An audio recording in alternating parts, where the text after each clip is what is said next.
What's up sa inyo mga kalikot, JP Tech PH here. At ito na naman tayo sa another episode ng ating Dudumar Vlog Season 2. So guys, kailangan ko maging maaga kasi dalawa yung gagawin natin unit from isa sa mga subscribers natin from Antipolo Rizal. So yun yung ipupunta natin guys. So naka-ready na ako guys. Ayan. Tsaka isang bag lang yung dala ko para hindi tayo mahirapan. Okay, hindi ko na papatagalin pa ang intro guys. Let's get started.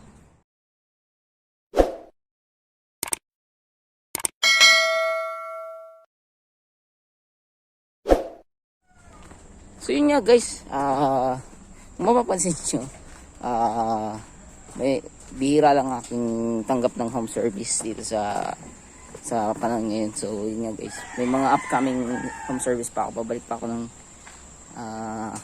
Laguna sa may Alaminos guys. So yun nga guys, bili muna ako face mask para safe tayo mamaya. Okay? 1 minute 37 seconds later.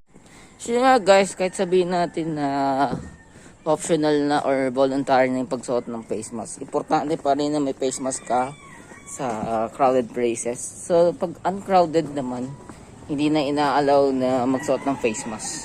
So guys, on the way na tayo sa Antipolo. Medyo malayo kasi yung service natin.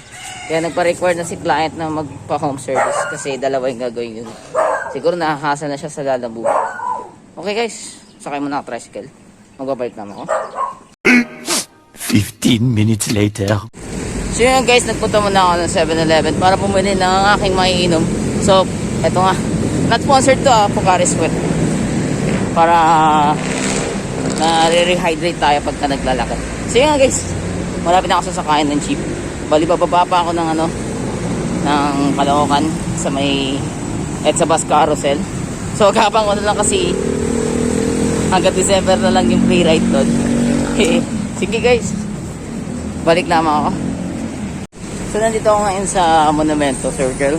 So guys, malapit na ako dun sa EDSA Bus Carousel. Medyo hinihingal pa ako kasi ang hirap makiat. So guys, tuloy ko na lang ito pag nandun ako sa Cubao. Okay? A little longer than a few minutes later. So nandito tayo ngayon sa Farmers Cubao at kakababa ko ng galing Main Avenue dito sa Bus Carousel. So guys, yun nga, sobrang init guys. Buti lakad lang, baka makapunta tayo sa bus papuntang Antipolo guys. So yun nga, medyo maingay. Magbabalik naman ako.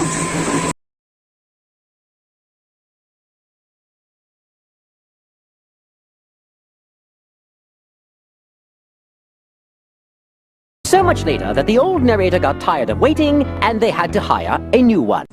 So guys, nandito ako ngayon sa tapat ng Robinson's Place, Antipolo, dito sa may Robinson Malls Transport Terminal. So guys, sasakay na lang ako ng tricycle papunta sa kanilang location.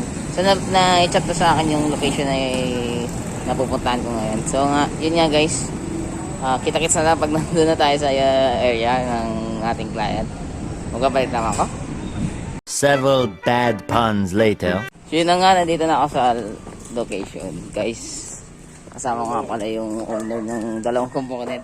Ay, pogi. Tangkad pala nito. So yun nga, papunta na ako sa kanilang bahay para ma-check na yung dalawa bang gagawin natin? Ayun, yung dalawang component na gagawin natin. Sige, nandito na rin ako. Papasok na ako sa loob. Magbabalik naman ako. So ito ang subject ng ating video, ang JBC MX-JA9V. So first time ako makakahawak ng gantong unit kasi last na hawak kong ganito is GA8B. Ito yung successor nung G series ng JBC. Bali G850B, G950B at saka ito GA8B at GA9V. So may pending pa ako isa ito yung BCD model ni Sony, ang GN70V.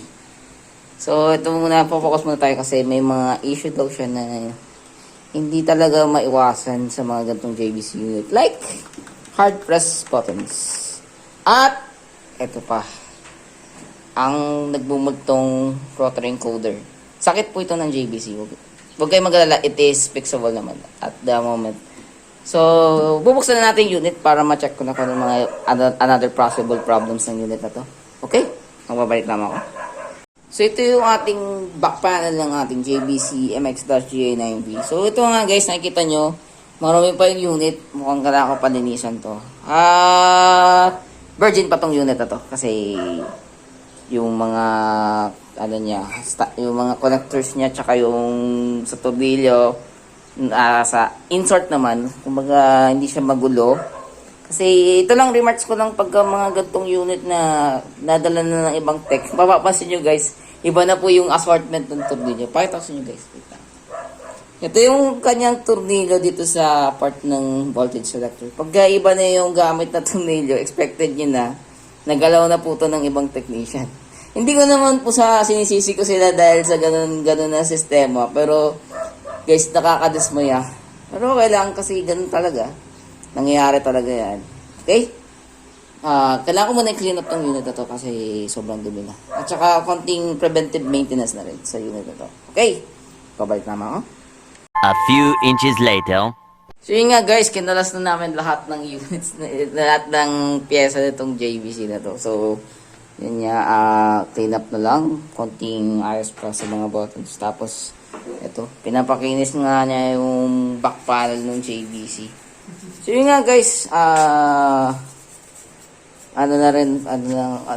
mag-alas 10 na. Kaya, tinitignan ko pa yung mga iba pang problems nitong JVC para pagka iniwanan ko tong unit, hindi ako magkakaroon ng iba pang problema. Okay? Hindi naman natin talaga maiwasan yung back job eh. Pero, kailangan pulido talaga yung gawa. Okay? So yun nga guys, tapos na natin i-assemble si JVC MX-GA9V. So, inayos ko na rin itong rotary encoder niya kasi may issue nga ito na biglang lakas, biglang hina. Tapos, konting resolder dito sa part na to kasi madalas to nagduluwag kapag tumatagal. Actually, may live tayo nito na naging issue ng Gigatube na GT95B na sinabi ko sa inyo minsan nagduluwag talaga yung pyesa nito sa JVC. So guys, testingin na natin yung unit. Wait lamang. So yun nga guys, nagpa-power on na ang ating JVC. So power on na natin. Yun, narinig yun na yung relay click. So verify na natin yung mga sort ng problems ng unit na to. So yun nga guys, hold natin yung demo parang off. Demo off. So mag-select tayo ng EQ, C content. Ito, high. Medyo may problema ako dito kasi siya, biglang bumababa. Ewan ko, parang nag-hold ata or something. Baka dun sa pindutan kasi magkaiba yung height. Kasi i-adjust ko pa ulit to. So, hindi pa to final kasi kaya kailangan ko i-check. So, set natin. Okay, nag-set naman.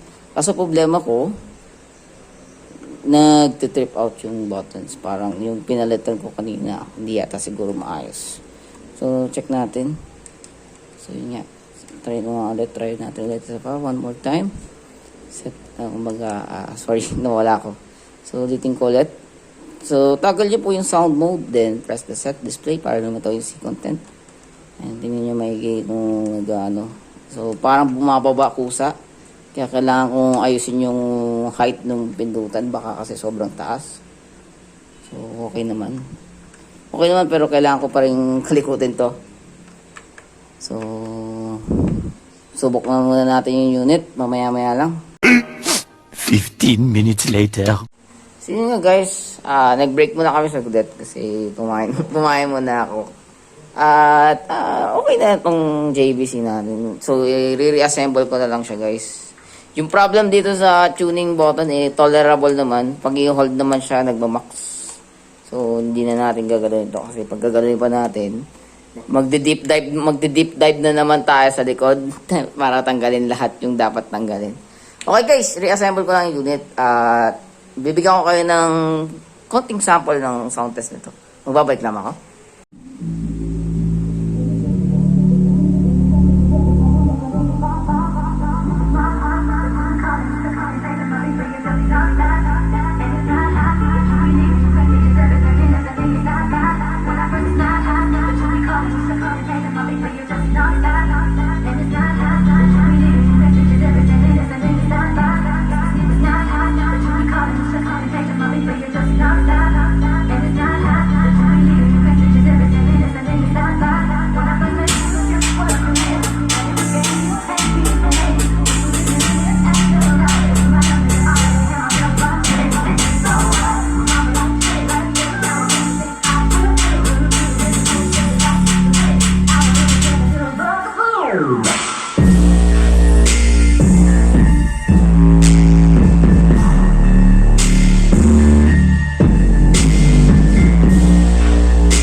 15 minutes later. So yun nga guys, okay na ang ating JVC MX-J90. So, tinetesting na lang namin yun sa sounds. At may nakalimutan lang ako ikabit kanina, kaya binuksan ko ulit yung unit. Yung pan pala nakalimutan ko ikabit. So yun nga guys, obserbahan ko na lang tong unit. Bali, i-run test ko siya ng matagal para mag-proceed na tayo sa next natin na gagawin. Okay, dito naman tayo sa isang unit na to. Itong Sony MH-GN70V. Problem niya is button yata. So, titignan ko ngayon para malaman natin kung ano yung problema. Okay? Magbabalik naman ako. A few moments later. So yun nga guys, tapos ko na i-assemble tong Sony GN70V. So guys, parang medyo inaantok-antok pa ako, kaya subukan na natin tong unit kahit na gano'n na nangyayari.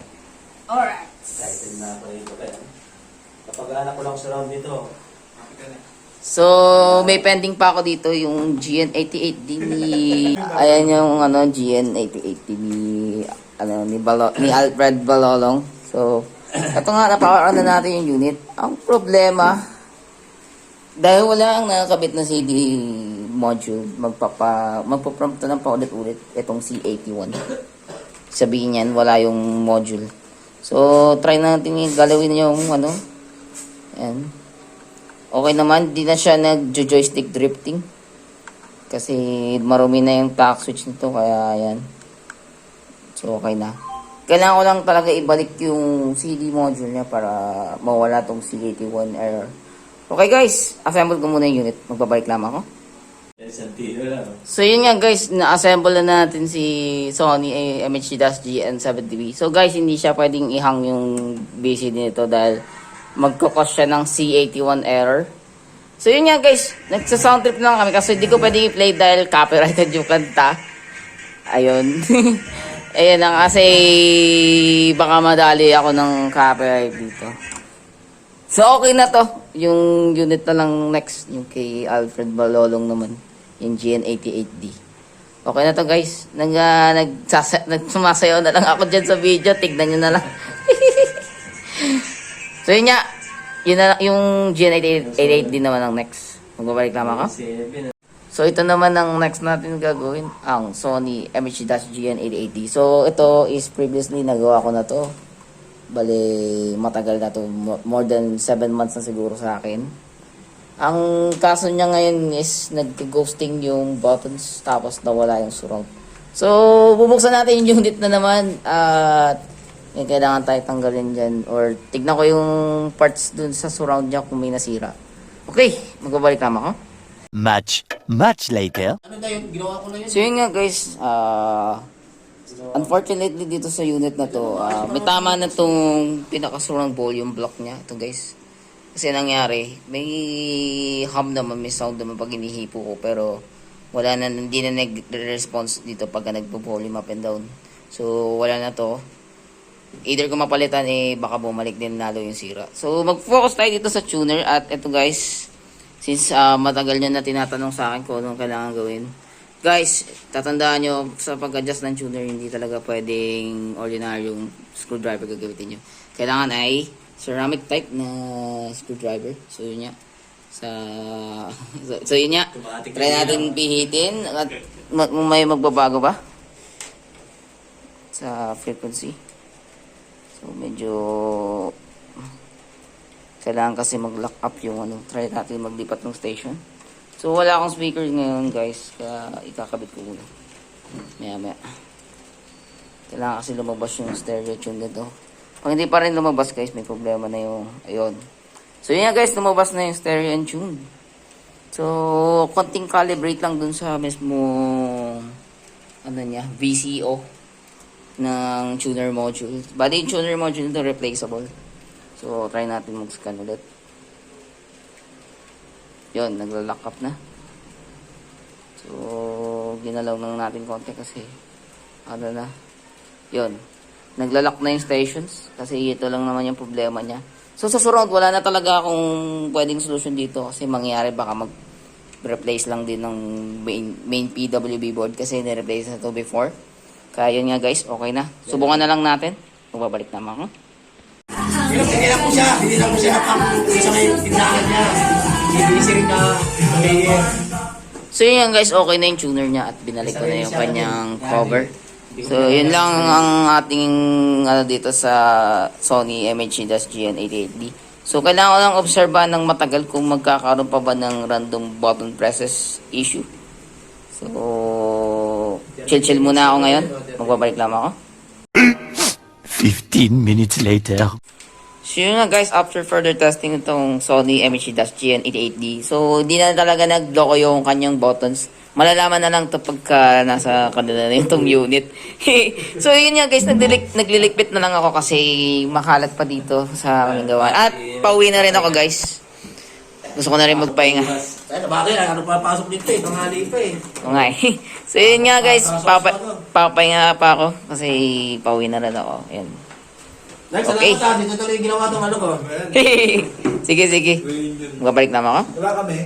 So yun nga guys, tapos na ang aking mga trabaho dito sa bahay ni Mike. Yun nga. So yun nga guys, hanggang dito na lamang ang aking video. Medyo pagod na tignan nyo na naman yung tsura ko, mukha na akong panda. So ito nga pala si JP Tech PH. Kita-kits na lang sa another Lunar Vlogs episode. At maraming salamat sa inyong Thanks, panonood. Mike. Sana. Bye-bye!